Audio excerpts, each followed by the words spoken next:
समय प्रश्न आया था कल कि आपने जो कहा है कि कालाध्य होता है और देशाध्य होता है, जो षट अध्य हैं वो क्या है? इस विषय पर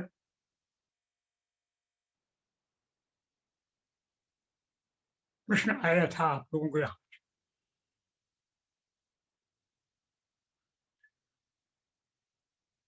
तो थोड़ा सा उसको जान लो आप, आगे बढ़ते हैं, फिर इसके बाद आगे बढ़ते हैं। क्या है ये? इससे क्या इशारा था? इसका विस्तृत विवरण तो हमने आपको पहले बताया था, बहुत पहले। अब वो फिर से बताएंगे हम, लेकिन आपको ताजा हो जाए, आप थोड़ा समझ लें उसको, इसलिए थोड़ी सी चर्चा करें। शैव बनते हैं, ये सारा जगत जो है वो नाम और रूप द्वारा व्यक्त है। रूप द्वारा व्यक्त है,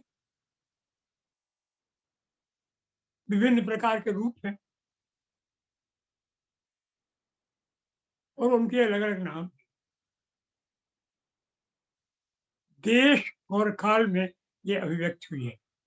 देश माने स्थान और काल माने समय।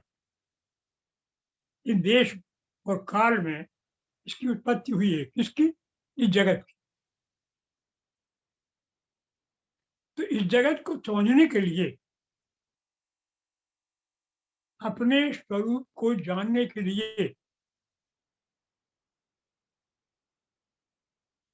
जगत को जान लिया तो अपना स्वरूप समझ लिया। अपना स्वरूप समझ लिया तो ही जगत को जान लिया। क्योंकि एक ही कर्ता की दोनों कृतियां हैं। जगत से चलिए वो अपने तक पहुंचिए, एक अपने से पहुंचिए तो जगत तक चाहिए।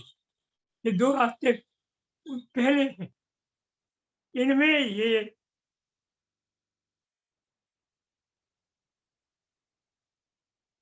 जो पहला रास्ता है वो ये है कि थोड़ा सा जगत को जान लो आप, तो आप अपने स्वरूप को जान लें। जगत आपका काल में है और देश में है। अभी है, ऐसा है, एक स्थान विशेष पर है, इसको यहाँ जान लो। क्योंकि ये कल यहाँ नहीं रहेगा, कल ये दूसरी जगह होगा। थोड़ा कुछ पृथ्वी चल रही है, चलायमान है सब घटनाएं, समय ये नहीं रहेगा। आज 19 तारीख है, तो 22 सन की, 2022 की फिर 19 तारीख नहीं आएगी। अभी समय है, अभी एक स्थान है, फिर ये स्थान भी चलेगा और समय भी हट जाए। तो ये दोनों में अगर समय में समझो तो काला धोखा है। काल माने समय। और अगर देश में समझो, स्थान में, तो देशाध्या। देश माने कहाँ है।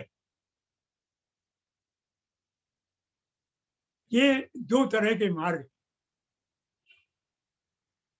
इनमें 3 इकाइयां हैं। पहले अत्यंत सूक्ष्म, अत्यंत सूक्ष्म, इसको पर कहते हैं, फिर सूक्ष्म और फिर स्थूल। 3 इकाइयां एक में, 3 इकाइयां दूसरे में, इस तरह 6 इकाइयां हैं। इनको षड्रज्ञ कहते हैं। 3 का मार्ग है काल का मार्ग और 3 का मार्ग है देश का। देश से मतलब है स्थान का और काल से मतलब है समय का। समय की सबसे छोटी इकाई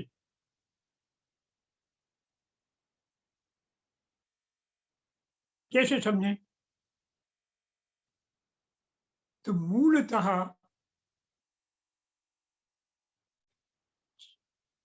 समय आपकी सांस से बन रहा है, प्राण से।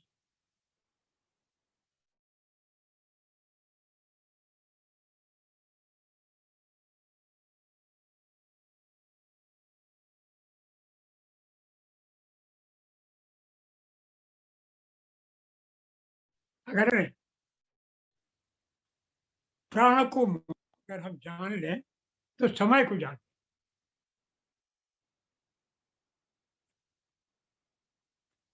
इसलिए पहली इकाई इसकी है वर्ण। वर्ण क्या है? वर्ण आप पढ़ चुके हैं और खूब विस्तार के साथ आप पढ़ चुके हैं। जब आपको वर्ण मातृका मातृका का जब परिचय दिया था, तो वहाँ बताया था वर्ण। वर्ण क्या है? नाद है, और ये प्राण में रहता है। सबसे छोटी इकाई वर्ण है। अगर आप अक्षरों का ध्यान करने लग जाए, हमने कल भी चर्चा की थी, सबसे पहली इकाई है, तो आप अपने स्वरूप को ज्ञात करेंगे। हाँ, आपको मालूम है, हाँ अनुत्तर रूप है, भगवान शिव का स्वरूप है, और भगवती आनंद में, आनंद स्वरूप का भगवान का या भगवती का एक ही संयुक्त स्वरूप है। ई इच्छा शक्ति है प्रभु की। ये सब शक्तियां हैं, इनमें से किसी एक को पकड़ लो और उस पकड़ के सहारे जाना, ये है वर्णाध्याय। इनका ध्यान किया जाता है। इनके ध्यान से इनकी इकाइयां हैं। पहली इकाई है वर्ण, दूसरी इकाई है मंत्र, और तीसरी इकाई है पद। पद बड़ी इकाई है, उससे छोटी इकाई है मंत्र, और सबसे छोटी इकाई है वर्ण। ये समय की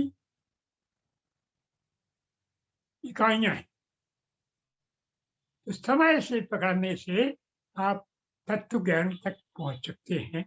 ये कालाध्वा है। दूसरा है देशाध्वा। देशाध्वा की पहली इकाई है कला, सबसे छोटी पर। कला से बड़ी इकाई है तत्व, 36, इनको आप पढ़ चुके हैं। और तत्वों से मिलके बनते हैं भुवन, बड़े बड़े लोक। ये तीन इकाई हैं। भुवन है सबसे स्थूल, और उससे छोटी इकाई है तत्व। तत्वों से मिलके भुवन बने हैं, और तत्व का छोटा सा भाग जो है वो कहलाता है कला। कला माने अंश। अगर आप यहाँ से चलेंगे, ये कहाँ से मिलेंगे आपको? ये अपने शरीर में। ये जो भुवन है, तत्व हैं और कला, ये सब आपके शरीर में। तो ये मोटे तौर पर शरीर का ध्यान, और वो प्राण का है। शरीर का ध्यान भी अंत में सांस में पहुंच जाता है। फिर सांस बुद्धि में, और बुद्धि अंत में शून्य में विलीन हो जाती है। और शून्य, यही जहाँ शून्य आया, वही आप अपने स्वरूप को। ये छोटी सी रूप में, संक्षिप्त में आपकी कालात्मा और देशाध्व का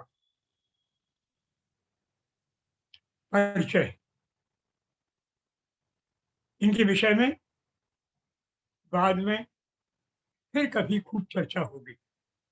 अभी जान लीजिए ये दो रास्ते हैं,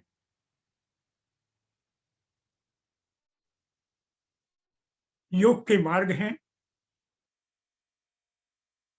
ये शैव मत में स्वीकृत हैं और इनके जरिए से ये ध्यान के प्रकार, इनके जरिए से अपने स्वरूप का ज्ञान किया जाता है। यह बात उस संदर्भ में मैंने कही, कल थोड़ा सा प्रश्न पूछा था, समय हो गया था, तो हमने कहा था कि फिर कभी थोड़ा सा परिचय बता देंगे। ये परिचय आपको बताया, ये है, ये योग की प्रक्रिया है।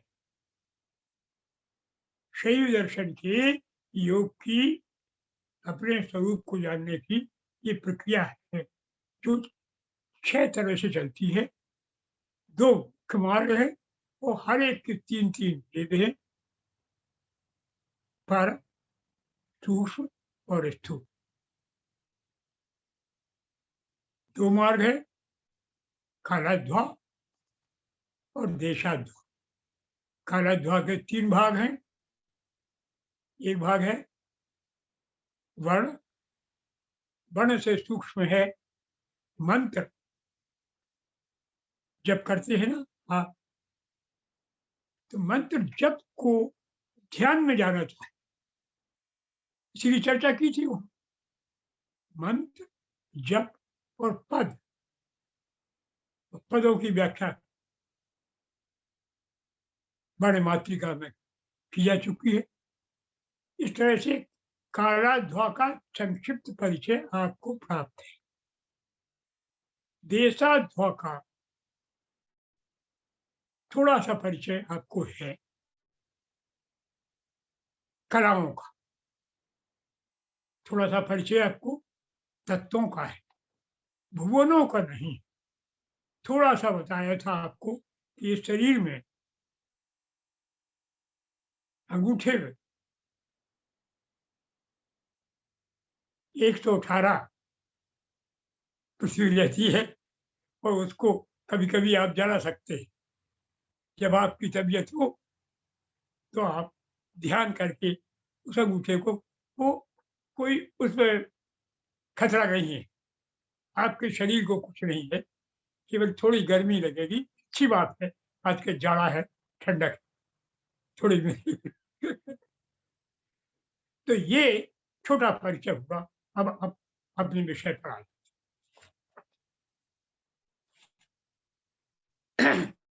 इत्थम प्रलयोदयादपि संगमनीयौ। इसी प्रकार प्रलय और उदय को भी समझना चाहिए। कैसे? प्रलयादयौ, प्रलय और सृष्टि, यहाँ इसको 3 भागों में बांट दिया, 4 भागों की बात कही गई। अब देखिए आगे चल के स्पष्ट हुआ जाता है। कैसे? प्रलयादिकम च आभास्य निष्ठम, चाहे प्रलय हो, प्रलयादिक का मतलब चाहे प्रलय हो और चाहे उदय हो। उदय और अस्त, सृष्टि और संहार, प्रलयादिक का अर्थ। प्रलय आदि, प्रलय आदि क्या? प्रलय और प्रलय के साथ उदय, यानी सृष्टि और सृष्टि के साथ संहार, ये अर्थ। प्रलयादिकम च आभा च निष्ठम। आभास्य क्या है? प्रकाश, भगवान शिव। ये प्रलय हो और चाहे सृष्टि हो, ये दोनों ही कार्य शिव में स्थित है। आभास चार में ये उसका परमेश्वर में ही है। ऐसा नहीं है कि एक का अस्त हो जाए। आभास का अर्थात प्रकाश का कभी अस्त नहीं होता। न तो प्रकाश आत्मनो अस्य परमेश्वर तत्किंचित। जो प्रकाश जो है, जो परमेश्वर का है, वह तत्किंचित कम और ज्यादा कुछ भी नहीं होता। इसका सार है ये। चाहे कोई आपको सृष्टि किसी चीज की बने, चाहे कंस्ट्रक्शन हो, चाहे डिस्ट्रक्शन, चाहे आप किसी वस्तु को तोड़ रहे हैं, तो जहां तोड़ रहे हैं वो संहार है, लेकिन निश्चित ही तोड़ने के बाद उसका दूसरा स्वरूप बनेगा और वो उदय। वो अभी थोड़ा गौण है, एक काम प्रमुख है। आप कोई भी काम कर रहे हैं, कोई भी रचना बना, आप घड़ा बना रहे, तो घड़े की रचना हो रही है, लेकिन मिट्टी के कुछ हिस्से की कुछ संहार हो रहा। कुछ भी बनाते हैं तो कुछ भी नष्ट होता। आज की भाषा में कहो तो विकास होगा तो विनाश होगा।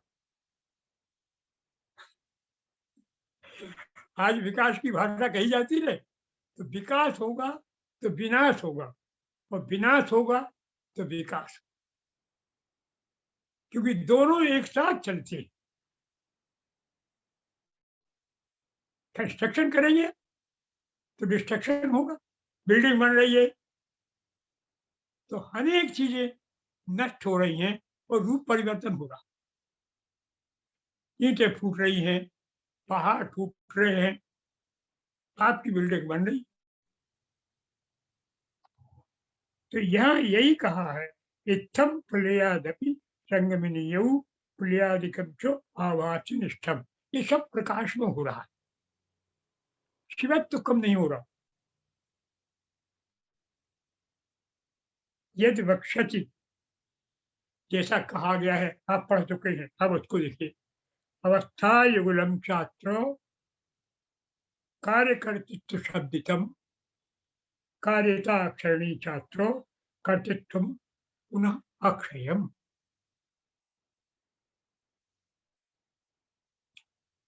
ये है आपकी स्पंद कारिका की कारिका। क्या है ये? इस कारिका में कहा है कि दो अवस्थाएं होती हैं, एक कार्यता, एक कर्तृता। कार्यता माने काम कर रहे हैं आप। कार्यता, आप क्या है? एक्टर है, एक्ट कर रहे हैं। और जो कार्य किया जा रहा है वो क्या है? एक्शन। तो एक्शन और एक्टर,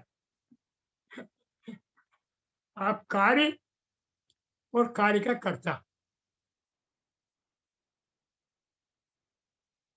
तो कार्य है, ये है क्या? किया हुआ काम। किसके द्वारा? कर्तृता, जो करता है उसके द्वारा। कर्ता द्वारा जो किया हुआ काम है वो क्रिया है। तो यहाँ यही कहा है कि जो क्रिया है, कार्यता है, वो क्षयणी। आपने एक बिल्डिंग बनाई, तो आप कौन है? कर्तृता है आपकी। कार्य आप करता है, आप एक्टर है, और वो एक्शन है आपका, जो आपने बिल्डिंग बनाई, वो आपका कार्य। तो बिल्डिंग तो टूट जाएगी। माफिया की बिल्डिंग तोड़ दी किसने? राजनीति।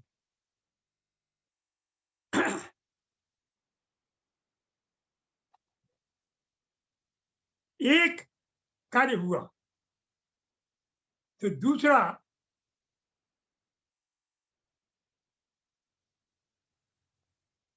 जो कर्ता था उसका कुछ नहीं बिगड़ा। कर्ता और क्रिया ये दोनों अलग-अलग है। क्रिया नष्ट होती है तो कर्ता नष्ट नहीं होता। ये हमेशा ध्यान रखना चाहिए। संसार में यही होता है कि आदमी कहता है हमारी संपत्ति लुट गई, मर गए हम, तो मरता नहीं है, वो तो मौजूद है। इसी तरह से और भी बहुत से कार्य हैं, जहाँ आदमी ये समझता है कि कार्य के साथ हम जुड़ गए, हमारा पैसा चला गया, लुट गए हैं तो लुट गए निश्चित, लेकिन कह रहे हैं कि हम तो मर ही गए, तो मरे नहीं हैं आप। आपका पैसा जो इकट्ठा किया था, जो कर्तृत्व थी आपकी, वो खत्म हो गई। लेकिन कर्ता आप थे, तो आप आज भी बचे। यही यहाँ का कि ये जो विश्व है, जगत है, उसका कर्ता कौन? शिव। और क्रिया कौन? ये विश्व। तो क्रिया के नष्ट होने पर कर्ता नष्ट नहीं होता। कर्ता की क्रिया चलती रहती। एक क्रिया हुई, फिर दूसरी क्रिया हुई। और ये आप जान चुके हैं, यहाँ पढ़ चुके हैं। एक क्रिया होती है तो खत्म, तो दूसरी क्रिया का प्रारंभ हो ही जाता है निश्चित रूप से। तो उन्मेष और निमेष ये दोनों मिलकर के जो स्पंद बनते हैं, स्पंद का अंत नहीं होता। ध्यान रखिए, स्पंद के बीच में शक्ति है, इधर पुश, इधर पुल। अगर एक का अंत तो दूसरे के प्रारंभ, एक का अंत दूसरे का प्रारंभ, दूसरे का प्रारंभ तीसरे का अंत। प्रारंभ और अंत ये दोनों चलते रहते। एक क्रिया प्रारंभ होगी तो दूसरी कोई क्रिया नष्ट हो रही है। फिर वही वही बात आ गई। आगे सुनिए कि माया परमात्मा परमेश्वर प्रकाश। हाँ, ये तो हो गया अवस्था युगलम यत्र। ये तो हो गया अवस्था युगलम छात्र कार्यकर्तृत्व संहितम कार्यता श्रेणी च अत्र कर्तृत्व पुरा। कर्तृत्व तो आपका अक्षय है, आप करता है तो मैंने वो तो नष्ट नहीं हो। आपने काम किया था, इतिहास भी रहेगा, काम नहीं रहेगा। अकबर ने राज किया तो किया,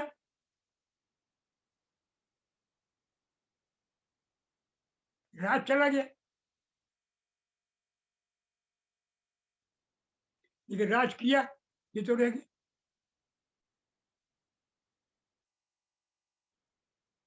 अब यहाँ देखिए कि माया प्रमात्र भूमौ अपि, वहां देखिए पुस्तक माया प्रमात्र भूमौ अपि, संसार में भी, इस दुनिया में भी ये देखा जाता है क्या? परमेश्वर से प्रकाशात्मनः पंचविध कृत्य कार्यत्वम, परमात्मा के प्रकाश से पंचविध कार्य किए जाते हैं। पंचविध कार्य कौन कौन? सृष्टि, स्थिति, संहार, विग्रह और अनुग्रह। तो इनमें चार बातें बताई जाएंगी। सृष्टि बताई जाएगी, स्थिति बताई जाएगी, संहार बताया जाएगा और निग्रह ये बताया जाएगा। लेकिन अनुग्रह प्रभु की कृपा पर है, वो नहीं किसी के हाथ का है, न गुरु के हाथ का है, न प्रकृति के हाथ का है, वो केवल मालिक के हाथ का है। इसलिए उसकी चर्चा बहुत बाद में करेंगे। अभी चर्चा करेंगे काहे की सृष्टि, स्थिति, संहार और निग्रह, 4 कार्य। अभी पिछला काम किया आपने, सुना क्या हुआ कि कोई कार्य किया, तो कार्य किया तो सृष्टि की, कार्य की, कार्य की सृष्टि की, कार्य को रचा, तो रचा तो साथ में ही आपने पिछले जो विचार जो था वो कुछ नष्ट कर दिया, तो ये क्या हो गया? संहार। सृष्टि की ये स्थिति, सृष्टि, और वो दूसरे कार्य का संहार हुआ, ये संहार। अब नई सृष्टि शुरू हो गई, वो सृष्टि पूरी हुई, तो ये बीच में जो स्थिति रही, आपने सृष्टि की और सृष्टि पूरी हुई, तो उधर का पूरा संहार हो गया। जो पहले विचार था वो पूरा संहार हो गया, नया विचार आपका बन चुका। बन चुका तो यही इस विचार की स्थिति है, और इसके साथ ही आपकी तृप्ति हुई कि अब आपको मन में लगा कि नया कुछ किया जाए। ये बिल्डिंग तो बन गई, अब इसको तो ऐसे बनाओ, इसमें बाथरूम बाथरूम ऊपर बनेगा, ऐसा लगने लगा। अरे भाई इसमें पूरा नहीं होता कभी तृप्त आदमी, अरे भाई इसमें इतना और हो जाए। तो ये जो हुआ, इससे आपके निर्माण से तृप्ति हो गई, तो ये हो गया निग्रह। अब फिर शुरू हुआ तो ये खत्म। तो सृष्टि, स्थिति, संहार और निग्रह। सृष्टि का अर्थ है प्रारंभ होना, स्थिति का अर्थ है किसी कार्य का समाप्त होना, इसके बीच में जो स्थिति रही वो स्थिति है, और जब इस कार्य से जीव भर गया तो ये निग्रह। 4 काम हो गए, सृष्टि, स्थिति, संहार और निग्रह। आपने एक चित्र बनाने के लिए आप बैठे, तो आपने रंगों से एक चित्र का बनाना प्रारंभ किया, ये आपकी सृष्टि।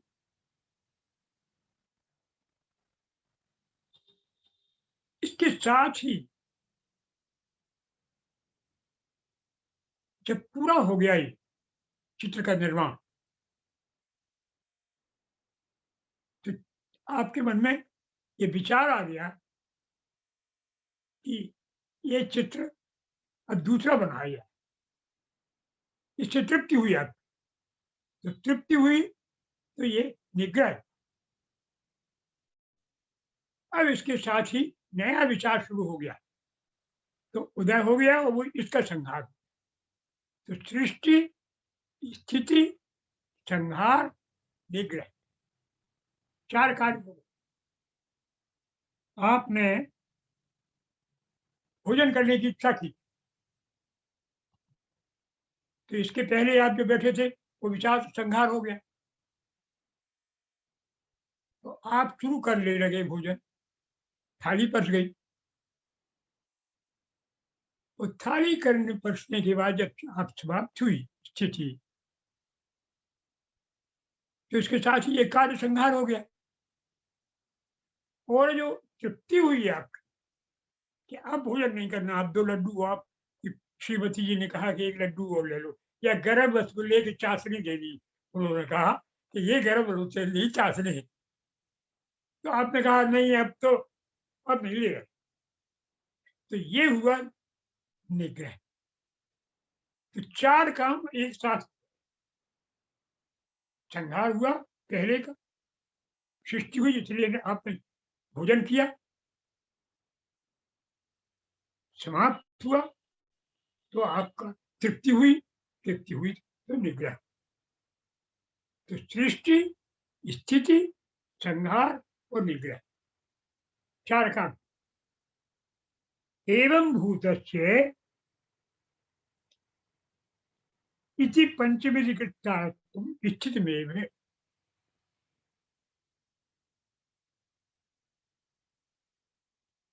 स्थितिमेव पूर्णम तो तत्संबंध सावधान विज्ञान साहित्य। इसमें जो तृप्ति होती है, अब देखो ध्यान रखिए, यहाँ तृप्ति की बात कही तो ये हुई आपका निग्रह।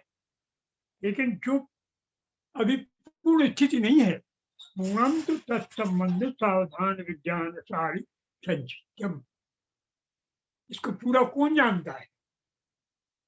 यानी अनुग्रह के साथ। 4 तो जान लिए आपने, हमने बता दिए।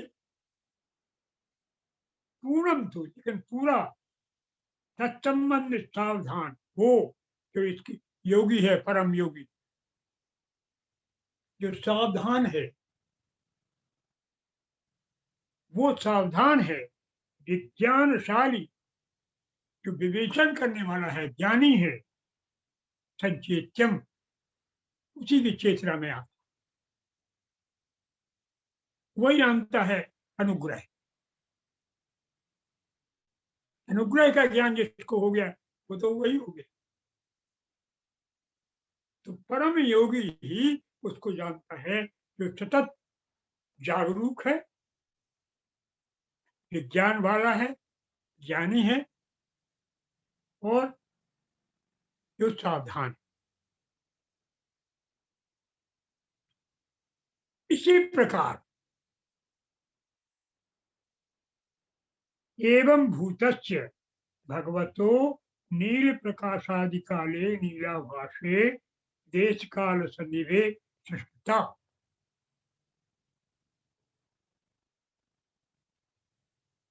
इसी प्रकार जब आपके मन में नील प्रकाश देखने की इच्छा होती है, देखते हैं नील प्रकाश आदि कार्य, नील वस्तु आपको सामने, नीला ही उदाहरण देंगे ये, जब देंगे तब काला नहीं देंगे, पीला नहीं देंगे, लाल नहीं देंगे, क्योंकि पहाड़ों में नीला रंग अच्छा मालूम होता, इसीलिए नील शब्द उन्होंने उपयोग किया कि पहाड़ के आदमी ठंडी बात।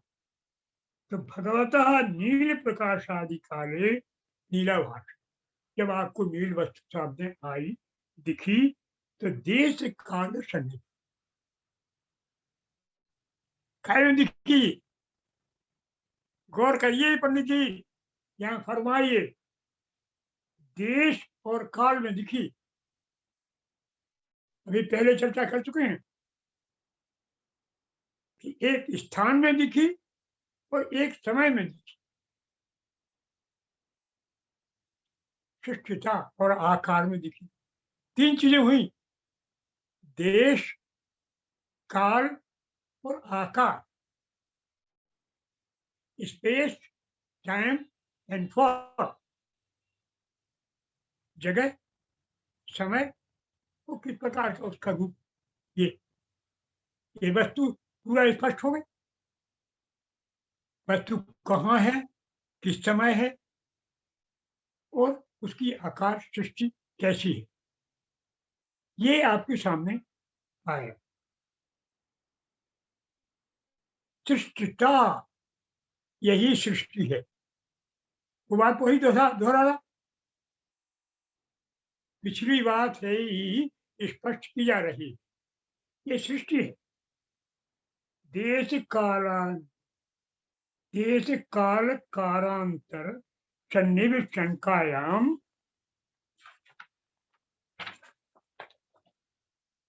संहारः। और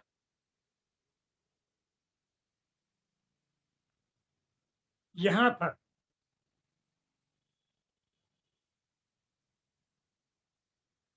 हमने यदि कुछ दूसरी चीज को जो हमारे मन में थी उसका संहार है।